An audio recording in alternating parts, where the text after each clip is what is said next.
आज मॉर्निंगला सगळ्यात आधी बाप्पांचा प्रसाद खाल्ला। काल संकष्टीसाठी बनवलेले उकडीचे मोदक।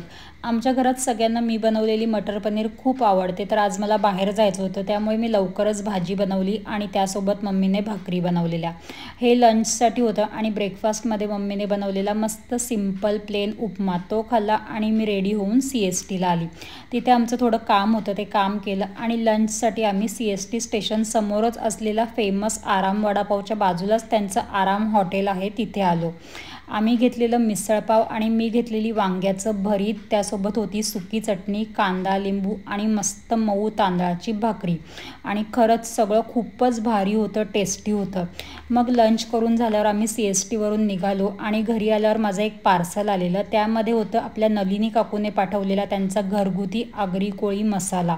याआधी त्यांनी आपल्याला त्यांचे प्रोडक्ट पाठवलेले आणि सगळे प्रोडक्ट खूप छान आहेत, तुम्ही ट्राय करून बघा। मग आज डिनरमध्ये होते मस्त गरमागरम आलू पराठे।